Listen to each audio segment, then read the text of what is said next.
ਸਤਿ ਸ਼੍ਰੀ ਅਕਾਲ ਜੀ। News Asia Punjabi ਦੇਖ ਰਹੇ ਹੋ ਤੁਸੀਂ ਤੇ ਮੈਂ ਹਾਂ ਕੁਲਵੰਤ ਸਿੰਘ। ਅੱਜ ਅਸੀਂ ਇੱਕ ਅਜਿਹੀ ਸ਼ਖਸੀਅਤ ਦੇ ਘਰ ਬੈਠੇ ਹਾਂ ਜਿਹਦੇ ਘਰ ਬੈਠਣ ਤੇ ਵੀ ਇਹ ਕਹਿ ਸਕਦੇ ਹਾਂ ਕਿ ਸਾਨੂੰ ਮਾਣ ਮਹਿਸੂਸ ਹੋ ਰਿਹਾ। ਸਿੱਖ ਕੌਮ ਦੀ ਉਹ ਮਹਾਨ ਸ਼ਖਸੀਅਤ, ਮਹਾਨ ਰੂਪ ਗਿਆਨੀ ਪੂਰਨ ਸਿੰਘ ਜੀ। ਗਿਆਨੀ ਪੂਰਨ ਸਿੰਘ ਜੀ ਜਿੱਥੇ ਤੱਕ ਜੇ ਸਾਰਿਆਂ ਨੂੰ ਪਤਾ ਹੈ ਤਾਂ ਉਹ ਸ਼੍ਰੀ ਅਕਾਲ ਤਖਤ ਸਾਹਿਬ ਦੇ ਜਥੇਦਾਰ ਰਹੇ ਨੇ। ਬੜੇ 2 ਵਾਰ ਜਿਹੜੇ ਨੇ ਉਹਨਾਂ ਸ਼੍ਰੀ ਦਰਬਾਰ ਸਾਹਿਬ ਅੰਮ੍ਰਿਤਸਰ ਦੇ ਵਿੱਚ ਉਹ ਹੈੱਡ ਗ੍ਰੰਥੀ ਰਹੇ ਨੇ।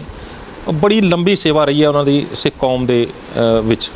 ਅਤੇ ਅੱਜ ਉਹਨਾਂ ਦੇ ਘਰ ਆਉਣ ਦਾ ਸਾਨੂੰ ਸੁਭਾਗ ਪ੍ਰਾਪਤ ਹੋਇਆ। ਇੱਥੇ ਬੈਠ ਕੇ ਅਸੀਂ ਜਿਹੜੀ ਚਰਚਾ ਕਰਨ ਜਾ ਰਹੇ ਹਾਂ ਉਹ ਹੋਰ ਵੀ ਜ਼ਿਆਦਾ ਜਿਹੜੀ ਆ ਉਹ ਤੁਹਾਨੂੰ ਦਿਲਚਸਪ ਲੱਗੇਗੀ, ਹੋਰ ਵੀ ਜ਼ਿਆਦਾ ਤੁਹਾਡੇ ਦਿਲ ਨੂੰ ਟੁੰਬੇਗੀ। ਗਿਆਨੀ ਪੂਰਨ ਸਿੰਘ ਜੀ ਜਿਹੜੇ ਨੇ ਉਹ ਸਾਨੂੰ ਛੱਡ ਕੇ ਚਲੇ ਗਏ ਨੇ, 5 ਤੱਤਵ ਦੇ ਵਿੱਚ ਵਿਲੀਨ ਹੋ ਗਏ ਨੇ। ਪਰ ਉਹਨਾਂ ਵੱਲੋਂ ਦਿੱਤੀਆਂ ਗਈਆਂ ਸਿੱਖਿਆਵਾਂ, ਉਹਨਾਂ ਵੱਲੋਂ ਵੰਡਿਆ ਗਿਆ ਗਿਆਨ ਜਿਹੜਾ ਉਹ ਅੱਜ ਵੀ ਜਿਹੜਾ ਉਹ ਕਿਸ ਤਰੀਕੇ ਦੇ ਨਾਲ ਆਮ ਪਬਲਿਕ ਨੂੰ, ਜਨਤਾ ਨੂੰ ਫਾਇਦਾ ਪਹੁੰਚਾ ਰਿਹਾ, ਉਸ ਦੀ ਇੱਕ ਜ਼ਿੰਦਾ ਮਿਸਾਲ ਮੇਰੇ ਨਾਲ ਜਿਹੜੇ ਨੇ ਮਹਿਮਾਨ ਬੈਠੇ ਨੇ। ਇਹ ਉਹ ਸ਼ਖਸ ਨੇ ਜਿਨ੍ਹਾਂ ਨੂੰ ਡਾਕਟਰਾਂ ਨੇ ਇਹ ਕਹਿਤਾ ਸੀਗਾ ਤੇਰਾ ਬਚਣਾ ਮੁਸ਼ਕਿਲ ਹੈ, ਤੂੰ ਨਹੀਂ ਬਚ ਸਕਦਾ। 20 ਤੋਂ 25 ਲੱਖ ਰੁਪਈਆ ਲਗਾਤਾ ਸੀ ਇਹਨਾਂ ਨੇ ਆਪਣੀ ਜਾਨ ਬਚਾਉਣ ਲਈ। ਡਾਕਟਰਾਂ ਨੇ ਕਹਿਤਾ ਸੀ ਵੀ ਤੈਨੂੰ ਕੈਂਸਰ ਹੈ। ਬੜਾ ਜ਼ੋਰ ਲਾਇਆ, ਪੂਰੀ ਤਰ੍ਹਾਂ ਆਪਣੀ ਵਾਹ ਵੀ ਲਾ ਲਈ। ਹੁਣ ਉਹ ਵਾਹ ਉਹਨਾਂ ਨੇ ਕਿੱਦਾਂ ਦੀ ਲਾਈ ਇਹ ਪਰਮਾਤਮਾ ਨੂੰ ਪਤਾ ਹੈ, ਲੇਕਿਨ ਇਹਨਾਂ ਨੂੰ ਇਹ ਪਤਾ ਲੱਗਿਆ ਕਿ ਉਹਨਾਂ ਨੇ ਆਪਣੀ ਜਾਨ ਬਚਾਉਣ ਲਈ ਇਹਨਾਂ ਦੀ ਪੂਰੀ ਕੋਸ਼ਿਸ਼ ਕੀਤੀ, ਲੇਕਿਨ ਨਾਲ ਇਹ ਵੀ ਕਹੇ ਵੀ ਬਚ ਨਹੀਂ ਸਕਦੇ।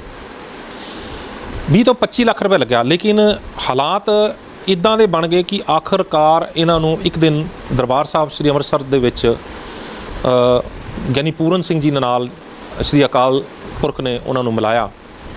ਅਤੇ ਜਦੋਂ ਮੁਲਾਕਾਤ ਹੋਈ ਇਹਨਾਂ ਦੀ ਅਤੇ ਉੱਥੇ ਗਿਆਨੀ ਪੂਰਨ ਸਿੰਘ ਜੀ ਨੂੰ ਉਹਨਾਂ ਨੇ ਆਪਣਾ ਦੁੱਖ ਦੱਸਿਆ ਵੀ ਇਸ ਤਰੀਕੇ ਨਾਲ ਮੈਨੂੰ ਆਹ ਬਿਮਾਰੀ ਲੱਗ ਗਈ ਹੈ।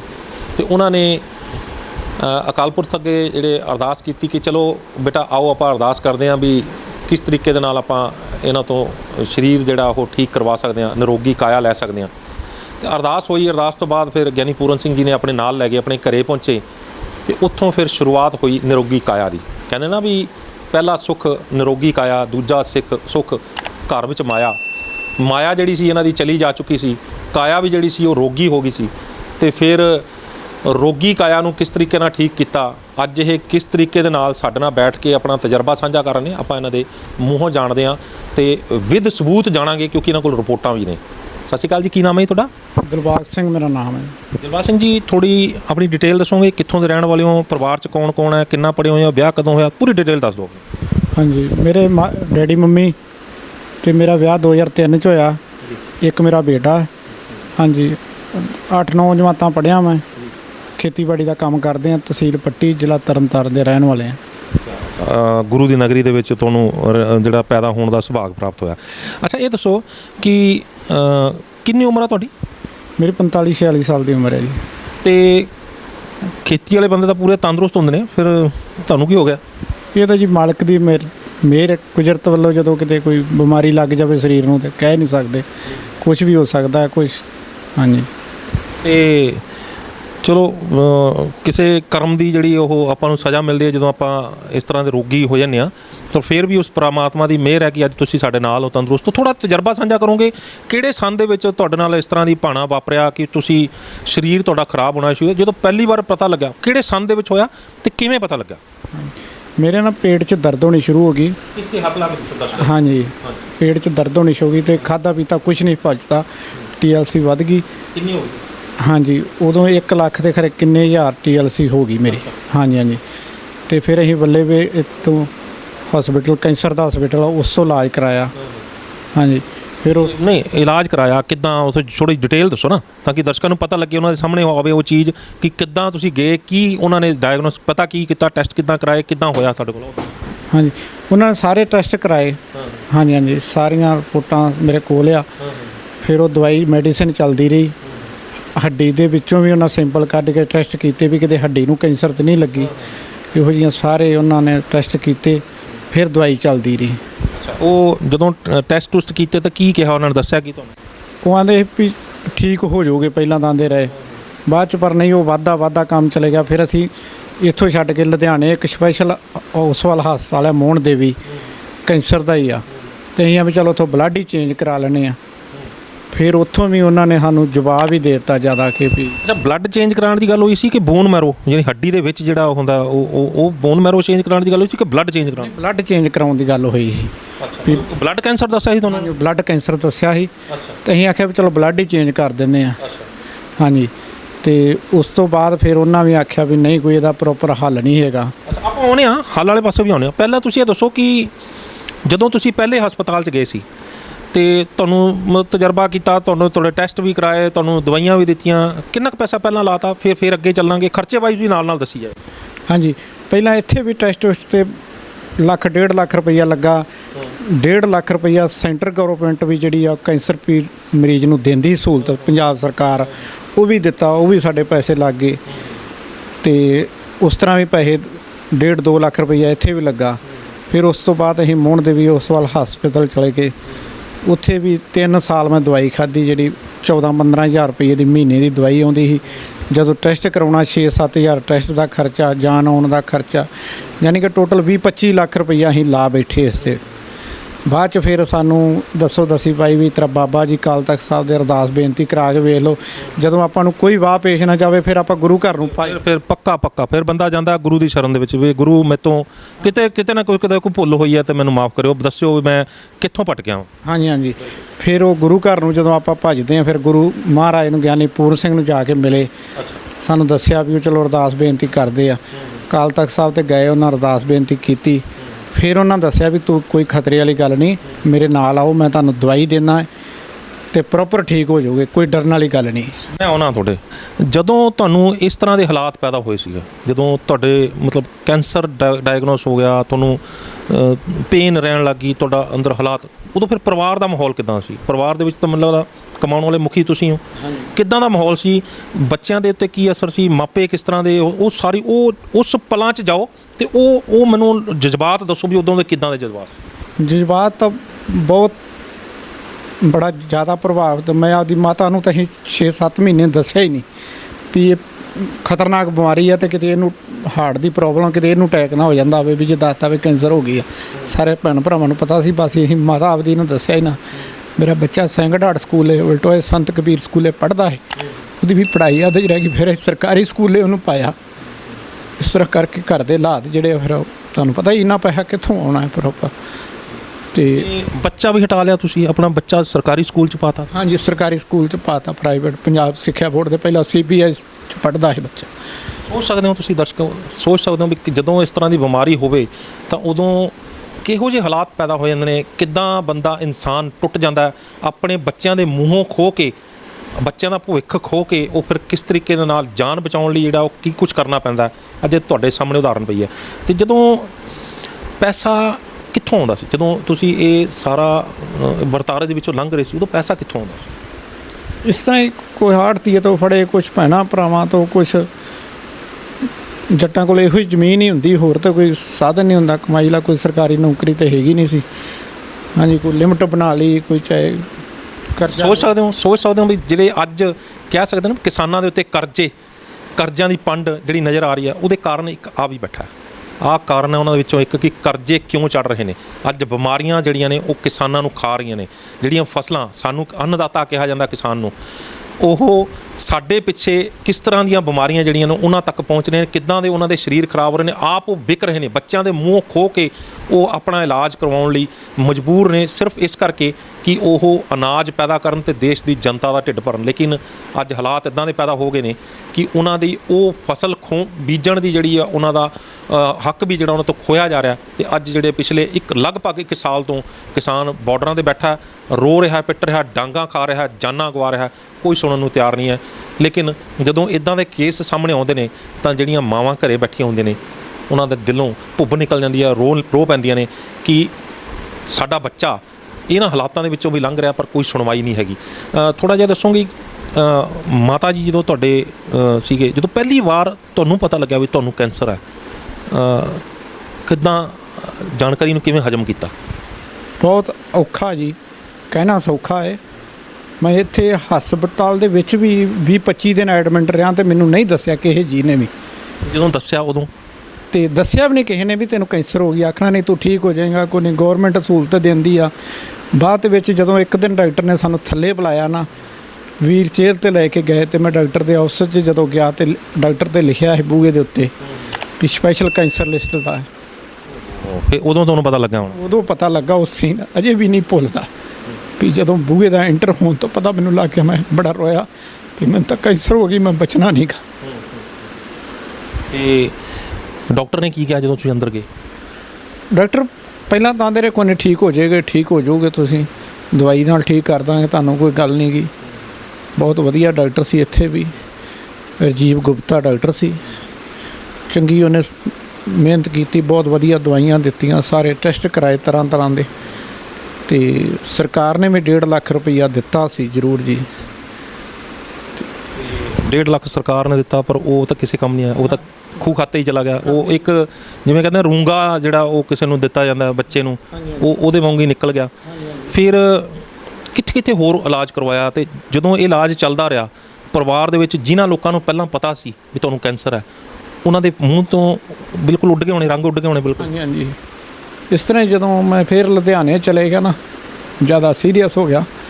ਮੇਰਾ ਬ੍ਰਦਰ ਸੀ ਤੇ ਇੱਕ ਮੇਰਾ ਭਤੀਜਾ ਹੈ, ਇੱਕ ਮੇਰੀ ਭੈਣ ਸੀ, ਤੇ ਘਰੇ ਮੇਰਾ ਚਾਚਾ ਤੇ ਮੇਰਾ ਵੱਡਾ ਬ੍ਰਦਰ ਜਿਹੜਾ ਸੀ ਨਾ, ਉਹ ਬਾਹਰ ਜਾ ਕੇ ਰੋ ਆਉਂਦੇ ਸੀ, ਤੇ ਮੇਰੀ ਘਰ ਦੀ ਦੇ ਸਾਹਮਣੇ ਨਹੀਂ ਹਾਣ ਕੇ ਰੋਂਦੇ, ਆਂਦੇ ਨਹੀਂ ਉਹਨੇ ਠੀਕ ਹੋ ਕੇ ਆਏ ਨਾ, ਤੇ ਬਾਹਰ ਜਾ ਕੇ ਰੋ ਆਉਂਦੇ ਵੀ ਜੇ ਇਹਨੂੰ ਕੁਛ ਹੋ ਗਿਆ ਤੇ ਇਹਦਾ ਜੀਆ ਜੰਦ ਕੌਣ ਸਾਂਭੂਗਾ। ਇਹੋ ਜਿਹੇ ਹਾਲਾਤ ਬੜੇ ਬਣੇ। ਤੇ ਤੁਹਾਡੀ ਪਤਨੀ ਨੂੰ ਪਤਾ ਸੀ ਵੀ ਤੁਹਾਨੂੰ ਕੈਂਸਰ ਹੈ? ਹਾਂਜੀ, ਪਤਾ ਲੱਗ ਚੁੱਕਾ ਹੈ। ਉਹਨਾਂ ਦੇ ਮਨ ਦੀ ਹਾਲਾਤ ਕਿੱਦਾਂ ਦੇ ਸੀ? ਨਹੀਂ, ਉਹਨੇ ਬਹੁਤ ਜ਼ਿਆਦਾ ਸੰਯੋਗ ਦਿੱਤਾ। ਉਹ ਮਤਲਬ ਜਿੱਦਾਂ ਜੇ ਤੁਹਾਡਾ ਭਰਾ ਰੋ ਪੈਂਦਾ ਸੀਗਾ, ਤੇ ਪਤਨੀ ਦੇ ਨਾਲ ਤਾਂ ਸਾਰੀ ਜ਼ਿੰਦਗੀ ਕੱਟਣੀ ਆਪਾਂ ਨੇ, ਉਸ ਤੋਂ ਬਾਅਦ ਸਾਰਾ ਸਹਾਰਾ ਖੋਇਆ ਜਾਣਾ ਉਹਦੇ ਤੇ ਕੀ ਅਵਸਥਾ ਸੀ ਉਹਦੀ? ਉਹ ਵੀ ਵਿੱਚੋਂ ਵਿੱਚ ਤਾਂ ਰੋਂਦੀ ਸੀ, ਮੇਰੇ ਸਾਹਮਣੇ ਨਹੀਂ ਰੋਂਦੀ ਵੀ ਇਹ ਦਿਲ ਹੋਰ ਛੱਡੂਗਾ। ਬਾਕੀ ਤਾਂ ਸਾਰੇ ਜੀ ਬੜਾ ਮਹਿਸੂਸ ਕਰਦੇ ਇਸ ਚੀਜ਼ ਨੂੰ। ਤੇ ਇਸ ਦੌਰਾਨ ਜਦੋਂ ਤੁਸੀਂ ਕਿਹਾ ਵੀ ਫਿਰ ਡਾਕਟਰਾਂ ਨਾਲ ਮਿਲਦੇ ਰਹੇ, ਦਵਾਈਆਂ ਲੈਂਦੇ ਰਹੇ, ਕਿੰਨੀ ਦੇਰ ਜਿਹੜੀ ਇਹ ਇਲਾਜ ਚੱਲਦਾ ਰਿਹਾ, ਕਿੰਨਾ ਪੈਸਾ ਲਾਤਾ ਤੁਸੀਂ? 20-25 ਸਾਲ। ਮੈਂ 5 ਸਾਲ ਲਗਾਤਾਰ ਇਲਾਜ ਕਰਵਾਇਆ। 5 ਸਾਲ? ਹਾਂਜੀ, 2015 'ਚ ਸਟਾਰਟਿੰਗ ਹੋਈ, ਅੱਜ 21 ਹੋ ਗਿਆ। 5 ਸਾਲ ਉੱਥੋਂ ਇਲਾਜ ਕਰਾਇਆ, ਫਿਰ ਹੁਣ 2.5 ਸਾਲ ਹੋ ਗਏ ਇੱਥੋਂ ਦਵਾਈ ਖਾਂਦਿਆਂ, ਤੇ ਜਦੋਂ ਮੈਂ ਹੁਣ ਬਿਲਕੁਲ ਠੀਕ ਹੋਇਆ। ਬਿਲਕੁਲ ਠੀਕ ਹੋ? ਕੋਈ ਪ੍ਰੋਬਲਮ ਨਹੀਂ ਹੈਗੀ? ਹਾਂ, ਹੁਣ ਕੋਈ ਪ੍ਰੋਬਲਮ ਨਹੀਂ, ਪੂਰਾ ਤੰਦਰੁਸਤ ਸੀਗਾ। ਮੈਂ ਆਪਦਾ ਕੰਮ ਕਾਜ ਕਰਦਾ ਫਿਰਦਾ, ਬਹੁਤ ਵਧੀਆ ਆਪਦਾ ਖੇਤੀਬਾੜੀ ਦਾ ਕੰਮ ਅਸੀਂ ਸਾਰਾ ਕਰਦੇ ਆ। ਹੁਣ ਮੈਨੂੰ ਕੋਈ ਪ੍ਰੋਬਲਮ ਨਹੀਂ ਹੈਗੀ। ਆਪਾਂ ਆਉਂਦੇ ਹਾਂ ਦਰਸ਼ਕਾਂ, ਦੇਖੋ ਕਿੰਨਾ ਰੋ ਕੇ ਬੰਦੇ ਨੇ ਜਦੋਂ ਖੁਸ਼ੀ ਦੀ ਗੱਲ ਕਰਦਾ ਤਾਂ ਖੁਸ਼ੀ ਹੁੰਦੀ ਹੈ ਜ਼ਰੂਰ। ਇਹ ਦੱਸੋ ਕਿ ਜਦੋਂ ਤੁਸੀਂ ਡਾਕਟਰਾਂ ਦੇ ਕੋਲ ਹਾਰ ਰਹੇ ਸੀ, ਟੁੱਟ ਰਹੇ ਸੀ, ਤੇ ਫਿਰ ਦਰਬਾਰ ਸਾਹਿਬ ਜਦੋਂ ਤੁਸੀਂ ਗਏ, ਤੁਸੀਂ ਦੱਸ ਰਹੇ ਸੀਗੇ ਮਹਾਂਪੁਰਸ਼ ਗਿਆਨੀ ਪੂਰਨ ਸਿੰਘ ਜੀ ਤੁਹਾਨੂੰ ਮਿਲੇ ਸੀਗੇ, ਤਾਂ ਉਦੋਂ ਫਿਰ ਉਹ ਤੁਹਾਨੂੰ ਦੱਸਿਆ ਸ੍ਰੀ ਅਕਾਲ ਤਖਤ ਸਾਹਿਬ ਦੇ ਉੱਤੇ ਅਕਾਲ ਪੁਰਖ ਦੇ ਅੱਗੇ ਅਰਦਾਸ ਵੀ ਹੋਈ। ਉਸ ਤੋਂ ਬਾਅਦ ਦੇ ਅੱਗੇ ਫਿਰ ਕੀ ਵਾਪਰਿਆ? ਉਸ ਤੋਂ ਅੱਗੇ ਫਿਰ ਬਾਬਾ ਜੀ ਨੇ ਮੈਨੂੰ ਨਾਲ ਲੈ ਜਾਂਦਾ, ਫਿਰ ਉਹਨਾਂ ਮੈਨੂੰ ਦੇਸੀ ਦਵਾਈ ਦਿੱਤੀ। ਉਹ ਫਿਰ ਮੈਂ ਲਗਾਤਾਰ, ਮੈਨੂੰ ਉਹਨਾਂ ਆਖਿਆ 20-25 ਦਿਨ ਖਾ ਕੇ ਟੈਸਟ ਕਰਵਾ ਲਈ, ਤੈਨੂੰ ਬਿਲਕੁਲ ਠੀਕ ਹੋ ਜਾ। ਨਹੀਂ, ਯਕੀਨ ਹੋਇਆ ਜਦੋਂ ਤੁਸੀਂ ਉੱਥੋਂ ਨਿਕਲ ਕੇ ਤੇ ਘਰੇ ਆਏ ਤੇ ਦੇਸੀ ਦਵਾਈ ਦੇ ਹੱਥ ਦੇ ਵਿੱਚ ਆਇਆ, ਤੁਸੀਂ ਕਿਹਾ ਯਾਰ ਕਿੰਨੇ ਕੁਆਲੀਫਾਈਡ ਡਾਕਟਰ ਲੱਖਾਂ ਰੁਪਏ ਲੈ ਲਏ, ਉਹਦੇ ਬਾਵਜੂਦ ਵੀ ਮੈਂ ਠੀਕ ਹੋਇਆ, ਤੇ ਇਹਦੇ ਨਾਲ ਮੈਂ ਠੀਕ ਹੋਇਆ? ਮਨ 'ਚ ਸ਼ੰਕਾ ਆਈ ਕਿਤੇ? ਆਈ ਵੀ ਹੈਗੀ, ਪਰ ਫਿਰ ਗੁਰੂ ਸਾਹਿਬ ਦਾ ਭਰੋਸਾ ਰੱਖ ਕੇ ਮੈਂ ਹੋਰ ਕੋਈ ਚਾਰਾ ਨਹੀਂ ਹੈਗਾ। ਹੁਣ ਡਾਕਟਰੀ ਇਲਾਜ ਤਾਂ ਸਾਰਾ ਕਰਾ ਲਿਆ, ਪੈਸਾ ਵੀ ਕਰਾ ਲਿਆ। ਮੈਂ ਕਿਹਾ ਚਲੋ ਜਿੱਥੇ ਅੱਗੇ ਇੰਨੇ ਲੱਗੇ ਵੀ ਖਾ ਕੇ ਵੇਖ ਲੈਂਦੇ ਹਾਂ। ਫਿਰ ਉਹਦੇ ਨਾਲ ਮਹਾਰਾਜ ਅੱਗੇ ਕਿਰਪਾ ਜਦੋਂ ਗੁਰੂ ਰਾਮਦਾਸ ਨੇ ਕਰਤੀ, ਤੇ ਅੱਜ ਮੈਂ ਬਿਲਕੁਲ ਠੀਕ ਹਾਂ। ਜਦੋਂ ਦਵਾਈ ਲਿੱਤੀ ਪਹਿਲੀ ਵਾਰ, 2.5 ਸਾਲ ਤੁਸੀਂ ਕਹਿ ਰਹੇ ਸੀ, 2.5 ਸਾਲ ਪਹਿਲਾਂ ਤੁਸੀਂ ਡਾਕਟਰਾਂ ਕੋਲ ਧੱਕੇ ਖਾਦੇ, ਬਿਮਾਰੀਆਂ 5 ਸਾਲ ਪਹਿਲਾਂ ਖਾਦੇ? ਹਾਂਜੀ ਹਾਂਜੀ। 5 ਸਾਲ? ਹਾਂਜੀ ਹਾਂਜੀ। 2 ਸਾਲ ਮੈਂ ਦਵਾਈ ਇੱਥੋਂ ਅੰਮ੍ਰਿਤਸਰੋਂ ਖਾਧੀ, ਬੱਲੇ ਵੇਰ ਕਿਉਂ। 3 ਵਾਰ ਮੋਹਣ ਦੇਵੀ ਉਸ ਵਾਲਾ ਹਸਪਤਾਲ, ਕੈਂਸਰ ਦਾ ਹਸਪਤਾਲ ਹੈ, ਲੁਧਿਆਣਿਓਂ ਦਵਾਈ ਖਾਧੀ। 5 ਸਾਲ ਤੁਸੀਂ ਡਾਕਟਰਾਂ ਕੋਲ ਚੰਗੀ ਤਰ੍ਹਾਂ ਧੱਕੇ ਖਾਦੇ, 20-25 ਲੱਖ ਰੁਪਇਆ ਲਾਤਾ, ਕਰਜ਼ਾ ਚੜਾਤਾ, ਬੱਚਾ ਰੁਲ ਗਿਆ, ਪਰ ਉਹਦੇ ਬਾਵਜੂਦ ਵੀ ਆਰਾਮ ਕਿਤੋਂ ਨਹੀਂ ਆਇਆ। ਉਸ ਤੋਂ ਬਾਅਦ ਜਦੋਂ ਤੁਸੀਂ ਬਾਬਾ ਜੀ ਕੋਲ ਆਏ, ਤੁਸੀਂ ਇਲਾਜ ਸ਼ੁਰੂ ਕੀਤਾ, ਕਿੰਨੀ ਦੇਰ ਬਾਅਦ ਖਾਂਦੇ ਰਹੇ ਤੇ ਤੁਹਾਨੂੰ ਅੰਦਰੋਂ ਮਹਿਸੂਸ ਹੋਣ ਲੱਗਾ ਵੀ ਹੁਣ ਕੁਝ ਠੀਕ ਹੈ? ਮਹੀਨੇ ਕੁ ਬਾਅਦ ਹੀ ਫਰਕ ਪੈਣਾ ਸ਼ੁਰੂ ਹੋ ਗਿਆ ਸੀ ਸਰੀਰ ਨੂੰ। ਕਿੱਦਾਂ ਮਤਲਬ ਕੀ ਹੋਣ ਲੱਗ ਗਿਆ ਸੀ? ਪਹਿਲਾਂ ਕੀ ਹੁੰਦਾ ਸੀ, ਫਿਰ ਕੀ ਹੋਣ ਲੱਗ ਗਿਆ? ਜਿਵੇਂ TLC ਸੈੱਟ ਹੋ ਗਈ। ਨਹੀਂ, TLC ਦੇ ਇੱਕ ਉਹ ਆ ਰੀਡਿੰਗ ਹੈ, TLC ਦੀ ਰੀਡਿੰਗ ਹੈ। TLC ਨੂੰ ਇੱਕ ਪਾਸੇ ਭੁੱਲ ਜਾਓ, ਪਹਿਲਾਂ ਬੋਡੀ ਦੇ ਅੰਦਰ ਆਪਾਂ ਨੂੰ ਇਹ ਬੰਦਾ ਵੀ ਇੱਥੇ ਦਰਦ ਹੋ ਰਿਹਾ ਸੀ ਯਾਰ, ਉਹ ਦਰਦ ਬੰਦ ਹੋ ਗਿਆ, ਉਹ ਦੱਸੋ। ਦਰਦ ਵੀ ਬੰਦ ਹੋ ਗਿਆ, ਹੋਰ ਵੀ ਰੰਗ ਬਹੁਤ ਜ਼ਿਆਦਾ ਕਾਲਾ ਹੋ ਗਿਆ ਸੀ, ਸਰੀਰ ਬਹੁਤ ਜ਼ਿਆਦਾ ਕਮਜ਼ੋਰ ਹੋ ਗਿਆ ਸੀ, ਬਾਲ ਝੜ ਗਏ ਸੀ। ਨਾ ਵਾਲ ਨਹੀਂ ਚੜੇ। ਕੁਝ ਉਹਨਾਂ ਨੇ ਕੀਮੋਥੈਰੇਪੀ ਵਗੈਰਾ ਵੀ ਦੱਸੀ ਤੁਹਾਨੂੰ? ਨਹੀਂ ਕੀਮੋ ਨਹੀਂ ਲਾਈਆਂ, ਮੈਨੂੰ ਮੈਡੀਸਿਨ ਹੀ ਚੱਲਦੀ ਰਹੀ ਕਿ ਉਹ ਬਲੱਡ ਕੀ ਸੀ। ਬਲੱਡ ਕੈਂਸਰ ਸੀ? ਹਾਂ, ਤੇ ਕੀਮੋ ਨਹੀਂ ਸੀ ਲੱਗੀਆਂ। ਤੇ ਫਿਰ ਸਰੀਰ ਐ ਪੂਰਾ ਜਾਨ ਚ ਆਉਣਾ ਸ਼ੁਰੂ, ਫਿਰ ਜਿਵੇਂ ਪਹਿਲੀ ਕੁਝ ਜਾਨ ਆਣੀ ਸ਼ੁਰੂ ਹੋ ਗਈ? ਹਾਂ, ਜਾਨ ਆਉਣੀ ਸ਼ੁਰੂ ਹੋ ਗਈ। ਮੇਰਾ ਤੁਰਨ ਨੂੰ ਜੀ ਕਰਨਾ, ਨਹੀਂ ਤੇ ਮੈਂ ਘਰੇ ਪਿਆ ਹੀ ਰਹਿੰਦਾ ਹਾਂ। ਫਿਰ ਮੈਂ ਜੇ ਕੰਮ ਕਰਨਾ ਸ਼ੁਰੂ, ਜਿਵੇਂ ਫਿਰ ਸਰੀਰ ਉਹ ਦੁਬਾਰਾ ਆ ਗਿਆ। ਅੱਛਾ, ਵਜਨ ਵੀ ਘਟ ਗਿਆ ਸੀ ਤੁਹਾਡਾ ਪਹਿਲਾਂ? ਬਹੁਤ, ਹਾਂਜੀ ਵਜਨ ਬਹੁਤ ਘਟ ਜਾਂਦਾ ਜੀ। ਹਾਂਜੀ। ਕਿੰਨਾ ਕੁ ਵਜਨ ਸੀਗਾ ਪਹਿਲਾਂ, ਤੇ ਉਹ ਜਦੋਂ ਬਿਮਾਰ ਹੋ ਗਏ ਤੇ ਕਿੰਨਾ ਕੁ ਵਜਨ ਘਟ ਗਿਆ? ਮੁੜ ਕੇ ਤੇ 72-73 ਕਿਲੋ ਵਜਨ ਰਹਿ ਗਿਆ। 1 ਕੁਇੰਟਲ ਤੇ weight ਸੀ ਮੇਰਾ, ਪੂਰਾ ਸਰੀਰ ਐ ਘੈਂਟ ਸੀ। ਮਤਲਬ ਵਜਨ ਘਟ ਗਿਆ, ਸਰੀਰ 'ਚ ਜਾਨ ਨਾ ਰਹੀ, ਚੱਕਰ ਆਉਂਦੇ ਹੋਣੇ ਤੁਹਾਨੂੰ, ਹੈ ਨਾ? ਦਿਖਦਾ ਨਹੀਂ ਹੋਣਾ, ਲੱਤਾਂ ਬਾਹਾਂ ਫੁੱਲਣੀਆਂ, ਕਮਜ਼ੋਰੀ ਨਾ, ਜਿਵੇਂ ਤਰੇਲੀਆਂ ਆਈ ਜਾਣੀਆਂ। ਖਾਣ ਪੀਣ ਨੂੰ ਦਿਲ ਕਰਦਾ ਸੀ ਕਿ ਨਹੀਂ? ਖਾਣ ਪੀਣ ਨੂੰ ਦਿਲ? ਉਹ ਤੰਦਰੁਸਤੀ ਨਾਲ ਹੀ ਖਾਣ ਪੀਣ ਹੈ। ਜਦੋਂ ਮੰਜੇ ਤੇ ਬੈਠਾ ਰਹਿਣਾ ਤਾਂ ਖਾਣ ਪੀਣ ਨੂੰ ਵੀ। ਤੇ ਫਿਰ ਜਦੋਂ 20-25 ਦਿਨ ਤੁਸੀਂ ਦਵਾਈ ਲਈ ਤਾਂ ਤੁਹਾਨੂੰ ਆਰਾਮ ਆਉਣਾ ਸ਼ੁਰੂ ਹੋਇਆ, ਤੇ ਫਿਰ ਵਿੱਚ ਜੇ ਤਾਂ ਬਾਬਾ ਜੀ ਤੁਹਾਨੂੰ ਛੱਡ ਕੇ ਚਲੇ ਗਏ ਸੀ, ਫਿਰ ਕਿੱਦਾਂ ਰਿਹਾ? 6-7 ਮਹੀਨੇ ਫਿਰ ਮੈਂ ਬਾਬਾ ਜੀ ਤੋਂ ਦਵਾਈ ਖੜਦਾ ਰਿਹਾ। ਫਿਰ ਮਹੀਨੇ ਬਾਅਦ ਆਣ ਕੇ ਦੱਸਿਆ, ਫਿਰ ਵੀ ਇਸ ਤਰ੍ਹਾਂ ਗੱਲਬਾਤ ਆਣ ਕੇ ਬਾਬਾ ਜੀ, ਜਿਵੇਂ ਹੁਣ ਘਰੇ ਆਪਾਂ ਬੈਠੇ ਬਾਬਾ ਜੀ ਕੋਲ ਬਹਿ ਜਾਣਾ, ਉਹਨਾਂ ਨੂੰ ਦੱਸਿਆ ਸਾਰੀ ਗੱਲਬਾਤ। ਉਹ ਕਹਿੰਦੇ ਤੂੰ ਘਬਰਾ ਨਾ ਕਿਤੇ। ਉਹ ਕਹਿੰਦਾ ਭਾਵੇਂ ਤੂੰ ਚੰਡੀਗੜ੍ਹ ਵੀ ਚਲੇ ਜਾਂਦਾ, ਇਹਦਾ ਇਲਾਜ ਨਹੀਂ ਹੈਗਾ, ਜਿਹੜੀ ਤੈਨੂੰ ਮੈਂ ਦਵਾਈ ਦੇ ਦਿੱਤੀ ਜੜ੍ਹਾਂ 'ਚੋਂ ਖਤਮ ਹੋ ਜੂਗੀ। ਇਹ ਹੋਣ ਲੱਗ ਗਈ ਖਰਾ ਜੜ੍ਹਾਂ 'ਚੋਂ ਖਤਮ? ਹਾਂਜੀ, ਆਹ ਵੇਖ ਲਓ ਮੇਰੇ ਕੋਲ ਟੈਸਟ ਤੁਹਾਨੂੰ ਵਿਖਾਏ ਆ। ਪਬਲਿਕ ਨੂੰ ਪਤਾ ਲੱਗੇ ਤਾਂ ਕਿ ਉਹ ਰਿਪੋਰਟਾਂ ਜਿਹੜੀਆਂ ਆਪਾਂ ਸਾਹਮਣੇ ਕਰਕੇ ਦਿਖਾ ਦਿਓ ਵੀ ਇਹ ਆਹ ਰਿਪੋਰਟਾਂ ਨੇ, ਜਿਹਦੇ ਨਾਲ ਤੁਹਾਨੂੰ ਪਤਾ ਲੱਗੇ।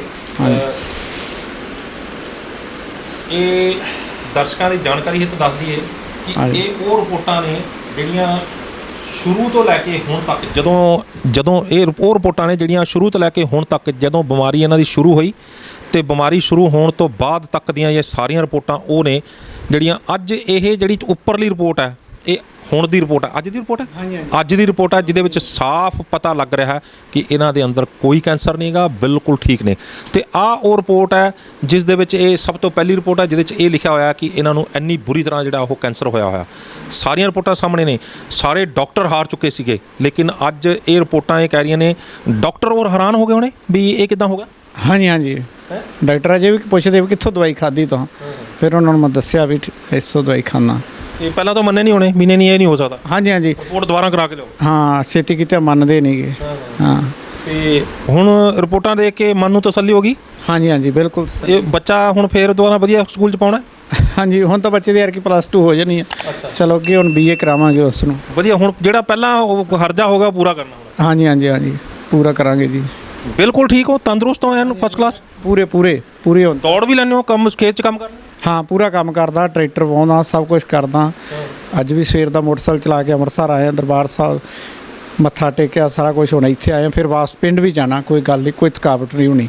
ਅੱਛਾ ਬਾਬਾ ਜੀ, ਫਿਰ ਵਿੱਚ ਜੇ ਜਦੋਂ ਤੁਸੀਂ ਦਵਾਈ ਲੈ ਰਹੇ ਸੀ ਬਾਬਾ ਜੀ, ਤੇ ਫਿਰ ਸਾਨੂੰ ਛੱਡ ਕੇ ਦੁਨੀਆ ਤੋਂ ਚਲੇ ਗਏ ਸੀਗੇ, ਤੇ ਫਿਰ ਕਿੱਦਾਂ ਇੱਕ ਵਾਰੀ ਮਨ ਟੁੱਟ ਗਿਆ ਵੀ ਮੈਂ ਹੁਣ ਕੀ ਕਰਾਂਗਾ? ਹਾਂਜੀ, ਜਦੋਂ ਪਤਾ ਲੱਗਾ ਆਈ ਵੀ ਬਾਬਾ ਜੀ ਅਕਾਲ ਤਖਤ ਸਾਹਿਬ ਦੇ ਜਥੇਦਾਰ ਪੂਰੇ ਹੋ ਗਿਆ, ਫਿਰ ਇਹ ਭੋਗ 'ਤੇ ਵੀ ਆਏ। ਬਾਅਦ 'ਚ ਫਿਰ ਇਹਨਾਂ ਨੂੰ ਭੈਣ ਜੀ ਉਹਨਾਂ ਨੂੰ ਫੋਨ ਕਰਕੇ ਵੀ ਹਿਰਖ ਮਹਿਸੂਸ ਕੀਤਾ। ਨੰਬਰ ਭੈਣ ਜੀ ਬਲਵਿੰਦਰ ਕੌਰ ਜੀ। ਹਾਂਜੀ, ਬਾਬਾ ਜੀ ਦਾ ਨੰਬਰ ਹੈਗਾ, ਫਿਰ ਫੋਨ ਇਹਨਾਂ ਨੇ ਚੱਕਿਆ। ਫਿਰ ਇਹਨਾਂ ਨਾਲ ਵੀ ਕੀਤਾ, ਫਿਰ ਕਹਿੰਦੇ ਤੁਸੀਂ ਕੋਈ ਘਬਰਾਉਣ ਦੀ ਕੋਈ ਲੋੜ ਨਹੀਂ, ਬਾਬਾ ਜੀ ਆਪਾਂ ਨੂੰ ਦਵਾਈ ਦੇ ਗਏ ਆ, ਆਪਾਂ ਤੁਹਾਨੂੰ ਦਵਾਈ ਉਸ ਤਰ੍ਹਾਂ ਹੀ ਦੇਵਾਂਗੇ। ਅੱਛਾ, ਕੀ ਬਾਤ ਹੈ। ਹਾਂਜੀ, ਉਦੋਂ ਦੀ ਉਹ ਦਵਾਈ ਉਸੇ ਲਗਾਤਾਰ ਚੱਲੀ ਜਾਂਦੀ। ਜਦੋਂ ਦਾ ਜੋ ਬਾਬਾ ਜੀ ਨੇ 3500 ਰੁਪਏ ਦੀ ਦਵਾਈ ਦਿੱਤੀ, ਅੱਜ ਤੱਕ ਵੀ ਉਸ ਤਰ੍ਹਾਂ ਹੀ ਸੇਵਾ ਕਰੀ ਜਾਂਦੇ ਆ।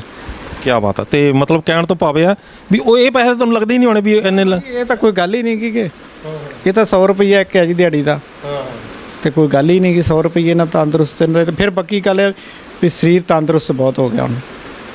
ਸ਼ੁਕਰ ਹੈ ਜੀ। ਤੇ ਜਦੋਂ ਇੱਦਾਂ ਤੰਦਰੁਸਤੀ ਆਉਣ ਲੱਗੀ, ਹੁਣ ਖਾ ਪੀ ਲੈਂਦੇ ਹੋ ਸਾਰੀਆਂ ਚੀਜ਼ਾਂ? ਖਾ ਪੀ ਲੈਂਦੇ? ਹਾਂਜੀ। ਕੁਛ ਪਰਹੇਜ਼ ਵੀ ਦੱਸੇ ਹੋਣੇ ਤੁਸੀਂ, ਆਹ ਖਾਣਾ ਤੇ ਆਹ ਨਹੀਂ ਖਾਣਾ, ਜਾਂ ਆਹ ਪੀਣਾ ਤੇ ਉਹ ਨਹੀਂ ਪੀਣਾ, ਤੇ ਜਿਹੜੇ ਮਾੜੇ ਜਿਹੜੇ ਹੋ ਗਏ ਨੇ, ਪਹਿਲਾਂ ਤੁਸੀਂ ਕਹਿ ਰਹੇ ਸੀ ਪੈਗ ਵੀ ਲਾ ਲੈਂਦਾ ਸੀਗਾ, ਖਾ ਵੀ ਲੈਂਦਾ, ਉਹ ਸਾਰਾ ਛੱਡਤਾ? ਕਿਉਂਕਿ ਤੁਸੀਂ ਮੈਨੂੰ ਦੱਸਿਆ ਸੀ, ਆਫ ਦਾ ਕੈਮਰਾ ਦੱਸਿਆ ਸੀ ਕਿ ਤੁਸੀਂ ਜਿਹੜੀ ਆ ਉਹ ਕੁਝ ਇਹੋ ਜਿਹੀ ਪੀ ਲਈ ਸੀ, ਦਾਰੂ ਪੀ ਲਈ ਸੀ, ਜਿਹਦੇ ਨਾਲ ਉਹਨੂੰ ਖਰਾਬੀਆਂ ਆਉਣ ਲੱਗ ਗਈਆਂ। ਹਾਂਜੀ, ਉਹ ਛਡਾਈਆਂ ਤੁਹਾਡੀ ਬਾਬਾ ਜੀ ਨੇ? ਹਾਂਜੀ, ਉਹ ਤਾਂ ਛਡਾਈਆਂ, ਪਰ ਬਾਬਾ ਜੀ ਨੇ ਇਹ ਗੱਲ ਆਖੀ ਵੀ ਪੁੱਤਰਾ ਨਸ਼ਾ ਨਹੀਂ ਕਰਨਾ। ਮੈਂ ਅੱਜ ਤੱਕ ਵੀ ਕੋਈ ਨਸ਼ਾ ਉਹਦੇ ਪਾਸ ਗੋਲੀ ਨਾ, ਕੋਈ ਪੋਸਤ ਨਾ, ਫੀਮ, ਕੋਈ ਚੀਜ਼ ਨਹੀਂ ਖਾਂਦਾ, ਨਾ ਸ਼ਰਾਬ ਨਾ। ਤੇ ਗੁਰੂ ਵਾਲੇ ਬਣ ਗਏ? ਹਾਂਜੀ, ਨਹੀਂ ਇਹ ਅੰਮ੍ਰਿਤ ਨਹੀਂ ਛਕਿਆ ਵੈਸੇ। ਉਹ ਬਾਬਾ ਜੀ ਦੀ ਫਿਰ ਉਹ ਵੀ ਗੱਲ ਮੰਨ ਲਿਓ ਵੀ ਗੁਰੂ ਵਾਲੇ ਵੀ ਬਣ ਜਾਓ? ਹਾਂਜੀ, ਬਣਾਂਗੇ, ਜ਼ਰੂਰ ਬਣਾਂਗੇ। ਸ਼ੁਕਰ ਹੈ। ਤੇ ਹੁਣ ਜਾਂਦੇ ਕੁਝ ਕਹਿਣਾ ਚਾਹੋਗੇ ਦਰਸ਼ਕਾਂ ਨੂੰ, ਜਿਹੜੇ ਦਰਸ਼ਕ ਤੁਹਾਨੂੰ ਦੇਖ ਰਹੇ ਨੇ ਤੇ ਤੁਸੀਂ ਠੀਕ ਹੋਏ ਹੋ, ਕੁਝ ਕਹਿਣਾ ਚਾਹੋਗੇ ਦਰਸ਼ਕਾਂ ਨੂੰ? ਮੈਂ ਤਾਂ ਨਾ ਵੀ ਬਹੁਤ ਵਧੀਆ ਇਲਾਜ ਤੇ ਸਸਤਾ। ਜਿਸ ਵੀ ਵੀਰ ਭਰਾ ਨੂੰ, ਮੈਨੂੰ ਕਈ ਬੰਦਿਆਂ ਨੇ ਫੋਨ ਵੀ ਕਰਕੇ ਪੁੱਛਦੇ ਜਿਹੜੇ ਦਵਾਈ ਖਾਂਦੇ ਆ ਮੈਂ ਉਹਨਾਂ ਨੂੰ ਸਾਰਾ ਦੱਸਦਾ, ਮੇਰਾ ਐਡਰੈਸ ਲੈ ਲੈਣ ਇੱਥੋਂ, ਭੈਣ ਜੀ ਕੋਲੋਂ ਮਿਲ ਜੂਗਾ ਜਿੰਨੇ ਮੈਨੂੰ ਮਿਲਣਾ। ਮੇਰਾ ਨਾਮ ਦਿਲਬਾਗ ਸਿੰਘ ਆ, ਮੋਬਾਈਲ ਨੰਬਰ ਵੀ ਮੇਰਾ 99 143 14 348 ਆ। ਜਦੋਂ ਮਰਜੀ ਮੇਰੇ ਨਾਲ ਗੱਲ ਕਰ ਸਕਦੇ ਆ। ਕੀ ਬਾਤ ਹੈ। ਬਹੁਤ ਧੰਨਵਾਦ ਦਿਲਬਾਗ ਸਿੰਘ ਜੀ, ਤੁਸੀਂ ਸਾਡੇ ਨਾਲ ਆਪਣਾ ਤਜਰਬਾ ਸਾਂਝਾ ਕੀਤਾ। ਤੁਸੀਂ ਇੱਕ ਤੁਹਾਨੂੰ ਰੱਬ ਨੇ ਇੱਕ ਉਹ ਆਸ਼ੀਰਵਾਦ ਦਿੱਤਾ ਕਿ ਤੁਸੀਂ ਗਿਆਨੀ ਪੂਰਨ ਸਿੰਘ ਜੀ ਦੇ ਕੋਲ ਪਹੁੰਚੇ ਅਤੇ ਅੱਜ ਤੁਸੀਂ ਬਿਲਕੁਲ ਤੰਦਰੁਸਤ ਹੋ। ਇੱਕ ਬਹਾਨਾ ਬਣਾਇਆ ਉਸ ਅਕਾਲ ਪੁਰਖ ਨੇ, ਅਤੇ ਇੱਕ ਸਿਹਤ ਦਿੱਤੀ ਹੈ। ਜਿਹੜਾ ਤੁਸੀਂ ਨਸ਼ਿਆਂ 'ਚ ਵੀ ਪੈ ਗਏ ਸੀ ਉਹ ਵੀ ਤੁਹਾਡਾ ਹਟਾਤਾ, ਅਤੇ ਅੱਜ ਤੁਹਾਨੂੰ ਸਿਹਤ ਵੀ ਠੀਕ ਹੈ ਅਤੇ ਤੁਹਾਡਾ ਪਰਿਵਾਰ ਜਿਹੜਾ ਬੜਾ ਖੁਸ਼ ਹੈ। ਬਹੁਤ ਬਹੁਤ ਧੰਨਵਾਦ। ਬਹੁਤ ਬਹੁਤ ਧੰਨਵਾਦ ਜੀ। ਸੋ ਇਹ ਸਨ ਦਿਲਬਾਗ ਸਿੰਘ ਜੀ, ਜਿਨ੍ਹਾਂ ਨੇ ਇੱਕ ਅਜਿਹੇ ਹਾਲਾਤ ਦੇ ਵਿੱਚੋਂ ਲੰਘ ਕੇ ਆਪਣੇ ਸਰੀਰ ਦੀ ਤੰਦਰੁਸਤੀ ਮੁੜ ਹਾਸਲ ਕੀਤੀ ਹੈ, ਜਿਹੜੇ ਹਾਲਾਤ ਦੇ ਵਿੱਚੋਂ ਡਾਕਟਰਾਂ ਨੇ ਇਹਨੂੰ ਕਹਿਤਾ ਸੀ ਵੀ ਤੇਰਾ ਬਚਣਾ ਮੁਸ਼ਕਲ ਹੈ। ਹਾਲਾਤ ਤੁਸੀਂ ਦੇਖ ਸਕਦੇ ਹੋ ਕਿੱਦਾਂ ਉਹ ਕਿੰਨੀ ਬੁਰੀ ਤਰ੍ਹਾਂ ਪਰਿਵਾਰ ਟੁੱਟ ਗਿਆ ਸੀ। ਹਰ ਚੀਜ਼ ਜਿਹੜੀ ਸੀ ਉਹ ਖਤਮ ਹੋਣ ਦੇ ਕੰਢੇ ਆ ਗਈ ਸੀ। ਪਰਿਵਾਰ ਰੋਂਦਾ ਸੀ ਪੂਰਾ, ਲੇਕਿਨ ਜਿਹਨੂੰ ਰੱਬ ਰੱਖੇ ਉਹਨੂੰ ਕੌਣ ਮਾਰ ਸਕਦਾ। ਅਤੇ ਅੱਜ ਇਹ ਤੁਹਾਡੇ ਸਾਹਮਣੇ ਨੇ। ਸੋ ਤੁਹਾਨੂੰ ਇਹ ਗੱਲਬਾਤ ਕਿਵੇਂ ਲੱਗੀ, ਆਪਣੀ ਰਾਏ ਸਾਨੂੰ ਸਾਡੇ ਕਮੈਂਟ ਬਾਕਸ ਜ਼ਰੂਰ ਦੇਣਾ। ਜੇਕਰ ਵੀਡੀਓ ਵਧੀਆ ਲੱਗੀ ਹੈ ਤਾਂ ਇਸ ਨੂੰ ਲਾਈਕ ਅਤੇ ਸ਼ੇਅਰ ਵੱਧ ਤੋਂ ਵੱਧ ਕਰ ਦਿਓ, ਤਾਂ ਕਿ ਇਸ ਦਾ ਫਾਇਦਾ ਜੇਕਰ ਕਿਸੇ ਦਿਲਬਾਗ ਸਿੰਘ ਜੀ ਵਰਗੇ ਇੱਕ ਬੰਦੇ ਨੂੰ ਵੀ ਹੋ ਗਿਆ ਤਾਂ ਅਸੀਂ ਸਮਝਾਂਗੇ ਕਿ ਸਾਡੀ ਇਹ ਵੀਡੀਓ ਬਣਾਉਣ ਦਾ ਮਕਸਦ ਪੂਰਾ ਹੋ ਗਿਆ। ਸਾਡੇ ਚੈਨਲ ਨੂੰ ਲਾਈਕ ਅਤੇ ਸਬਸਕ੍ਰਾਈਬ ਕਰਨਾ ਨਾ ਭੁੱਲਿਓ। ਅਗਲੀ ਵਾਰ ਫਿਰ ਹਾਜ਼ਰ ਹੋਵਾਂਗੇ ਇੱਕ ਨਵੇਂ ਮੁੱਦੇ, ਇੱਕ ਨਵੇਂ ਮਹਿਮਾਨ ਦੇ ਨਾਲ। ਉਦੋਂ ਤੱਕ ਮੈਨੂੰ ਦਿਓ ਇਜਾਜ਼ਤ। ਧੰਨਵਾਦ।